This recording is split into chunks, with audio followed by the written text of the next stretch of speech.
हे दोस्तों, welcome to study IAS. और आज डेट है 2 नवंबर। आज के दिन का हम लोग इंडियन एक्सप्रेस का एक्सप्लेन सेक्शन डिस्कस करने वाले हैं। और आज के दिन हमारे पास 3 बहुत ही इंपॉर्टेंट आर्टिकल्स हैं। पहला आर्टिकल है दोस्तों यहाँ पे कॉर्नल्स होल्स के बारे में, जिसने यहाँ पे आप कह सकते हैं सन के ऊपर एक फेस लाइक आप कह सकते हैं जो विजुअलाइजेशन है वैसी बना दी है। दूसरा आर्टिकल हम लोग डिस्कस करने वाले हैं स्टेटस चेक के बारे में, जो भी आप कह सकते हैं अभी कोप 27 होने वाला है उससे पहले जो बातें भी हमें पता है हमारे क्लाइमेट के बारे में, जो हीटिंग इशू है उसके बारे में, एमिशन के बारे में, वो सब मैं आपके साथ डिस्कस करूंगा। एंड लास्ट में दोस्तों हम लोग डिस्कस करने वाले हैं 2 फिंगर टेस्ट के बारे में। अभी यहाँ पे सुप्रीम कोर्ट ने कुछ इसके बारे में डिसीजन लिया है, कुछ यहाँ पे डिस्कशन हुआ है, कुछ यहाँ पे आप कह सकते हैं बात बताई है, उसको हम लोग देखने वाले हैं। ओके। और एक और बात दोस्तों ध्यान रखिएगा आप लोग, ये एक इंपॉर्टेंट आर्टिकल है, मतलब एक इंपॉर्टेंट यहाँ पे न्यूज़ थी, उसके बारे में बता दूं मैं आपको। आर्टिकल इंपॉर्टेंट नहीं है इतना, पर न्यूज़ इंपॉर्टेंट है आप लोग के लिए कि जो रशिया है उसने पुल आउट कर लिया है फ्रॉम ब्लैक सी डील की वजह से। ओके, तो ये काफ़ी बड़ी न्यूज़ आई है। आप लोग मुझे कमेंट सेक्शन में इसके बारे में बताइएगा ज़रूर, इससे जो आपका इंटरेक्शन है विद द वीडियो ये बना रहेगा। ओके, तो चलिए अब स्टार्ट करते हैं अपनी आज की वीडियो को। लेकिन उससे पहले बता दूं कि अनअकैडमी की परफॉर्मेंस पिछले 2 सालों से हमें काफ़ी बेहतरीन देखने को मिली है। और दोस्तों एक और बात, 0% की EMI अवेलेबल है, तो आप लोग अपने कोर्सेज को परचेज कर सकते हैं विद दिस। 13 नवंबर को सुबह 11 बजे होने वाला है UCSC का एग्ज़ाम। ओके, जहाँ पे अगर आप लोग को एनरोल करना है फ्री में वो भी, तो आप लोग ये वाला बार कोड स्कैन कर सकते हैं। 6 नवंबर को सुबह 11 बजे होगा UPSC CSC GS कॉम्बैक्ट। आप लोग के लिए CSET के लिए भी जो ऑफर है ये है। साथ दोस्तों EPFO क्लासेस लाइव हैं, इसका बेनिफिट ज़रूर लीजिएगा। टेस्ट सीरीज़ अवेलेबल है आप लोग के लिए, और फ्री में इंटरव्यू गाइडेंस प्रोग्राम भी अवेलेबल है। कंप्लीट ऐप है हमारा जो कि लॉन्च हो चुका है, जिसके तहत आप लोग जीत पाएंगे लैपटॉप और 2 लाख तक के प्राइजेस। अब देखिए दोस्तों, रिसेंटली क्या हुआ है, नासा ने एक इमेज यहाँ पे दिखाई थी जिसके अंदर हमें जो सन है इसमें आप लोग देख लेंगे ये 2 आंखें हो गया और ये मुंह हो गया, ये दिखाई दिया है। ओके, अब कुछ डार्क पैचेस जो हैं वो सन के सरफेस पे ये क्रिएट हुए हैं। ये डार्क पैचेस ही हैं जिनकी वजह से ये वाला स्ट्रक्चर बना है। ओके, अब इन डार्क पैचेस को जो नासा है ये कहता है कॉर्नल होल्स। ओके, और ये दोस्तों हमें देखने को मिलता है जब आप कह सकते हैं जो अल्ट्रावायलेट रे है, अल्ट्रावायलेट जो लाइट है उससे, और ये इनविजिबल है ह्यूमन आई से। ह्यूमन आई से आप लोग नहीं देख सकते हैं, पर उन्होंने आप कह सकते हैं कलेक्ट किया है इसको, बिकॉज उनके पास टेक्नोलॉजी की कमी नहीं है। अब ये होते क्या है कॉर्नल्स होल्स? देखिए ये आप कह सकते हैं कॉर्नल्स होल्स जो होते हैं ये कुछ जो सन का सरफेस है इसके कुछ रीजन्स में होते हैं, और आप कह सकते हैं उन रीजन्स पे जहाँ पे फास्ट सोलर विंड जो होती है वो आती है, और कहाँ से वो स्पेस में जा रही होती है बाहर। ओके, मतलब कि फास्ट जो आप कह सकते हैं यहाँ पे सोलर विंड है उनके गसेज बाहर आते हैं उनकी सरफेस से, तब ये बनता है। अब इनके पास यहाँ पे आप कह सकते हैं बहुत लिटिल मतलब सोलर मटेरियल होता है, और साथ ही इनका जो टेम्परेचर होता है वो लो होता है। इसकी वजह से आप कह सकते हैं ये डार्क दिखाई देते हैं उनके सराउंडिंग के कंपैरिजन में।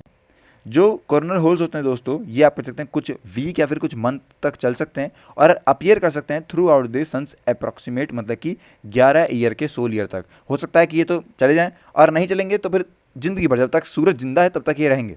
ऐसा भी कई से केसेस हैं।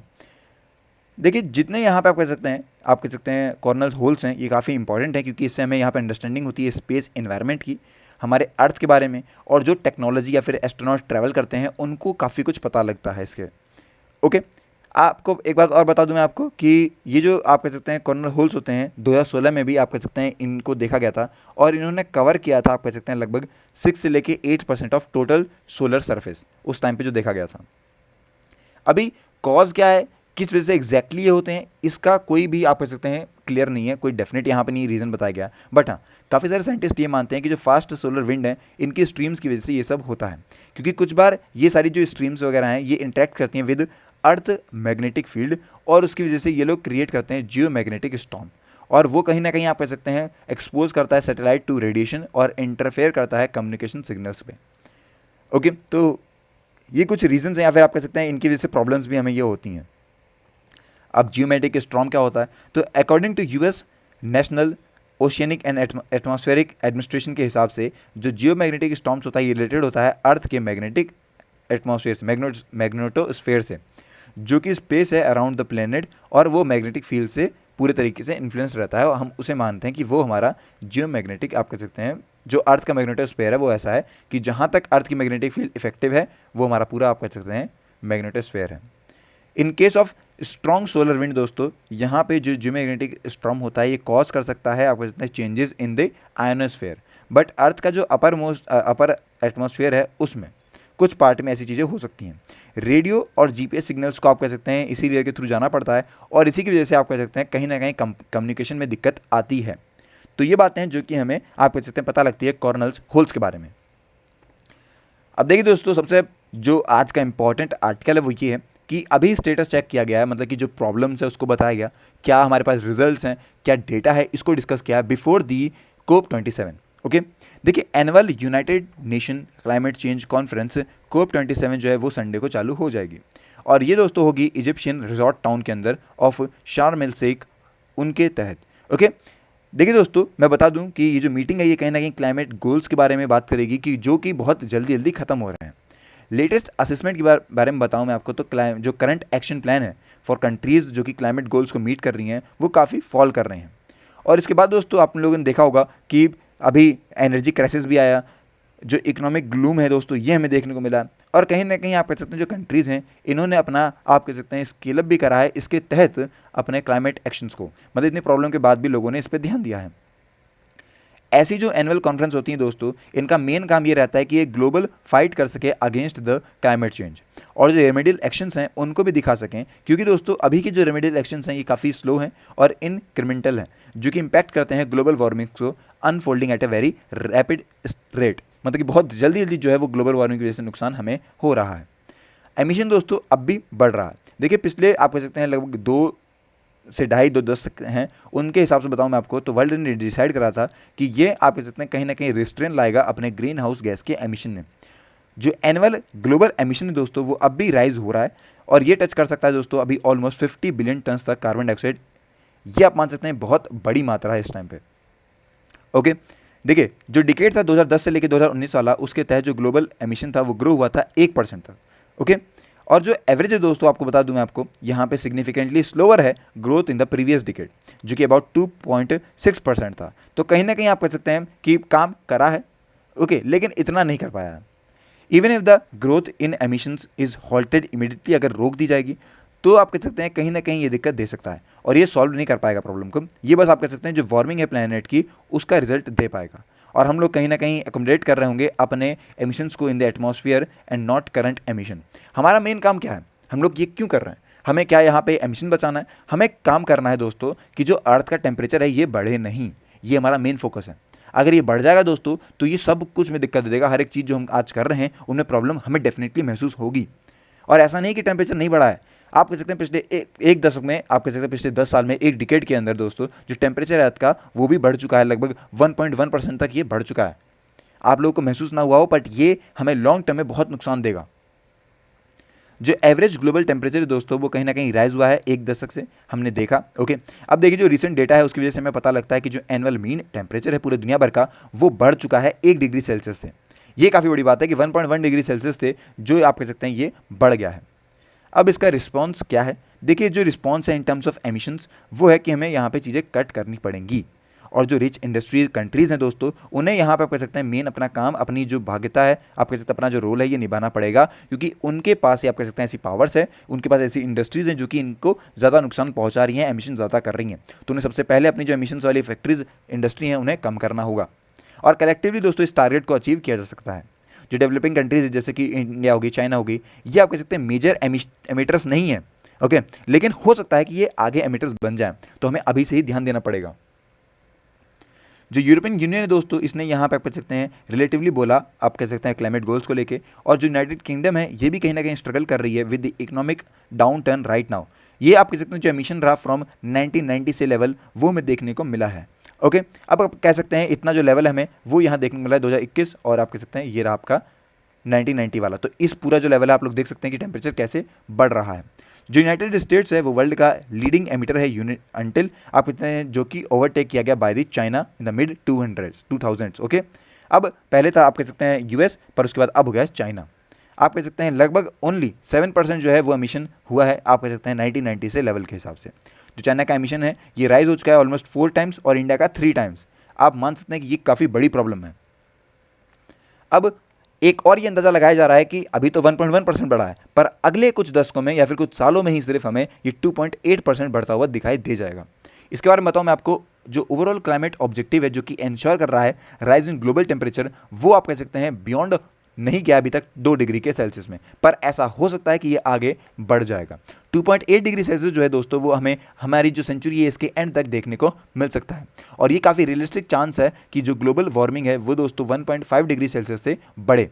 ओके, एनुअल दोस्तों जो एमिशन है वो कहीं ना कहीं फॉल हो रहा होगा 50 बिलियन टन तक। CO2 का इक्विवेलेंट है जो कि लगभग आप कह सकते हैं 33 बिलियन टन बाय 2030 तक और 8 बिलियन टन बाय 2050 तक। अब ये चीज़ें जो हैं वो हमें पता लगी हैं, अभी जो नई रिपोर्ट आई है new waste emission gap report, इसके हिसाब से दोस्तों ये रिक्वायर रहेगा हमारे लिए कि हम लोग एक ड्रास्टिक एक्शन लें from all the major emitters, और कहीं ना कहीं आप कह सकते हैं जो इस पर काम हो सकता है उसे करें। इन द लास्ट 1 ईयर दोस्तों यहाँ पे मात्र 25 ऐसी कंट्रीज़ हैं जिन्होंने अपनी आप कह सकते हैं जो ताकत है स्ट्रेंथन करा है 2030 के क्लाइमेट एक्शन प्लान को लेके और उस पर काम करना चालू किया है। अब यूक्रेन में जो वॉर हुई थी दोस्तों उससे काफ़ी बड़ा इंपैक्ट पड़ा, जो इकोनॉमिक क्राइसिस आया, एनर्जी क्राइसिस आया, उसमें बहुत बड़ी बात थी, और इसकी वजह से भी थोड़ा बहुत जो है गेन हमें देखने को मिला है।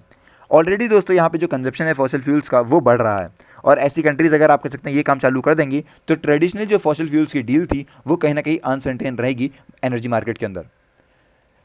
अब काफ़ी सारे जो यहाँ पे आप कह सकते हैं एक्सपर्ट्स हैं उनका ये मानना है और इनका ये बोलना भी है कि उनकी एक्सपेक्टेशन फ्रॉम COP27 बहुत ही कम हो चुकी है। ऐसा क्यों कह रहा हूँ मैं? देखिए दोस्तों आपको बता दूं मैं, यूजुअली ऐसी कॉल्स आती हैं अर्जेंटली स्केल अप हो जाएगा क्लाइमेट एक्शन का, और ये सब हमें देखने को मिला भी है, लेकिन ये कितनी ज़्यादा कॉन्क्रीट रहती हैं या फिर नहीं रहती हैं, बात इस बात की है। देखिए कंट्रीज जो हैं ये आप कैसे, जैसे इंडिया होगी, ये कहीं ना कहीं इंक्रीज़ कर रही हैं अपने क्लाइमेट पेजेस को। ग्लासगो मीटिंग जो हुई थी लास्ट ईयर उसके तहत भी, और अनरियलिस्टिक यहाँ पे एक्सपेक्ट कर रहे हैं उनसे ज़्यादा। अगर आप कह सकते हैं अभी क्या होगा, एक्सपेक्टेशन बहुत ज़्यादा कर दी जाती हैं कि भाई ऐसा कर दो वैसा कर दो, पर ये चीज़ पॉसिबल नहीं है रियलिटी में। हर एक देश की अपनी कैपेबिलिटीज़ हैं, अपनी क्षमता है, उसके अनुसार ही वो काम करता है। हिस्टोरिकली दोस्तों यहाँ पे फ्लडिंग आई थी, अभी आपने देखा होगा पाकिस्तान में, वो कहीं ना कहीं बहुत बड़ा आप कह सकते हैं डैमेज हुआ था और लॉस हुआ था पूरे फ्रेमवर्क का, और ये अफेक्टेड कंट्रीज जो हैं दोस्तों वो कहीं ना कहीं कंपनसेशन मांगती हैं फॉर एक्सट्रीम इवेंट्स, और ये चीज़ें हमें अभी रिसेंटली कुछ सालों से ही देखने को मिली है। आप लोगों ने देखा होगा पिछले कुछ सालों से ही इन चीज़ों पे बातें चालू हो गई हैं, क्योंकि दोस्तों जैसे जैसे टाइम बढ़ रहा है और जैसे जो यूजेस है वो बढ़ रहा है तो हमें इसकी प्रॉब्लम देखने को मिल रही है। अगर जल्दी जल्दी हम लोग एक्शन नहीं लेंगे तो दैट वुड बी वेरी आप कह सकते हैं ड्रास्टिक कंडीशन हमें देखने को मिल सकती है।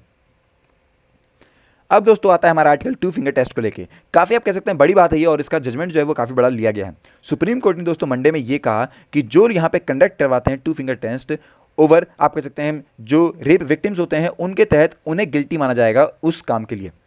जो सो कॉल्ड दोस्तों यहाँ पे आप कह सकते हैं, आप मान सकते हैं इनकरेक्ट एजम्पशन लगाया गया सेक्सुअली एक्टिव वुमेन के लिए can not be raped. Okay, अब ये बहुत बड़ी बात है दोस्तों कि जो यहाँ पे वुमेन से जो कि सेक्सुअली यहाँ पे रही हैं हिस्टोरिकली, उन्हें होली इमटेरियल माना जाता है और adjusting whether the accused raped हर।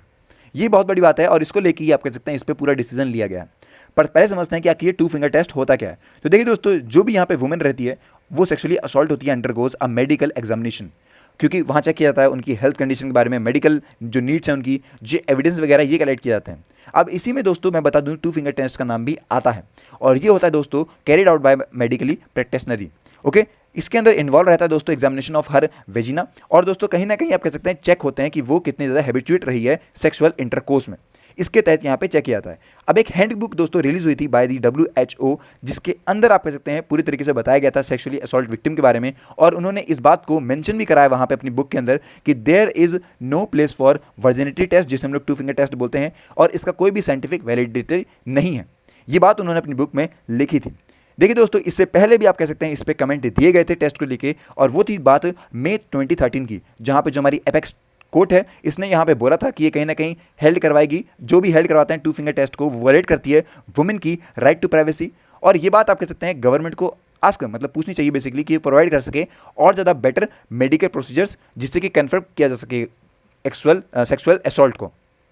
इसके तहत एक बेंच बैठी जस्टिस BS चौहान और FMI खलीफुल्ला के द्वारा, जहां आप कह सकते हैं बोला गया कि even if a women is habituate to sexual intercourse, उन्हें तब भी आप कह सकते हैं प्री अजम्पशन नहीं लगाया जाएगा, आप कह सकते हैं उनके कंसेंट के बिना अगर कुछ होता है उस केस में तब।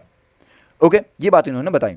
अब गवर्नमेंट गाइडलाइंस क्या कहती हैं इसके तहत, देखिए 2014 में जो यूनियन हेल्थ मिनिस्टर है उन्होंने रिलीज करा था एक डॉक्यूमेंट जिसका नाम था guidelines and protocols medico legal care for survivors victims of sexual violence को लेके, जहां पे गाइडलाइंस के अंदर यहाँ पे क्लियर अबाउट लिखा था 2 फिंगर टेस्ट के बारे में। आपके बता दूं मैं आपको, per vaginum examination commonly referred to by a person as 2 finger test must not be conducted by establishing rape, sexual violence and the size of vaginal introitus opening has no bearing on case of sexual violence. तो ये बात उन्होंने यहाँ पे साफ लिख दी थी अपने गाइडलाइंस के अंदर। जो यहाँ पे पर विजन में एग्जामिनेशन होता है दोस्तों, ये डन होता है only in adult women in medical indicated, बस इसके अलावा इन्होंने यहाँ पे और कुछ नहीं बोला था। अभी यहाँ पे जो आया है इसको तहत ये बोल दिया गया कि जो लोग इसके अंदर पार्टिसिपेट करेंगे इन सब चीज़ों में, उनको यहाँ पर आप कह सकते हैं उनके खिलाफ एक्शन लिया जाएगा। ओके, तो ये अभी टेस्ट आप कह सकते हैं हुआ है और ये बातें अभी हमें पता लगी हैं इस पूरे टॉपिक से। तो आई होप दोस्तों कि अब आपको जो हमारा आज का आर्टिकल ये पता लगा होगा और हमारे जो ये तीनों ही आर्टिकल हैं आपसे इन्हें बेनिफिट हुआ होगा। और आर्टिकल्स अगर आप लोग को देखने हैं तो आप लोग हमारे जो प्लस है वहाँ पे जा सकते हैं, आपको वहाँ बेनिफिट मिल रहा होगा। ओके, तो आज की वीडियो के लिए दोस्तों इतना ही, मिलते हैं नेक्स्ट वीडियो में और भी अच्छे टॉपिक के साथ। Till then take care and have a nice day.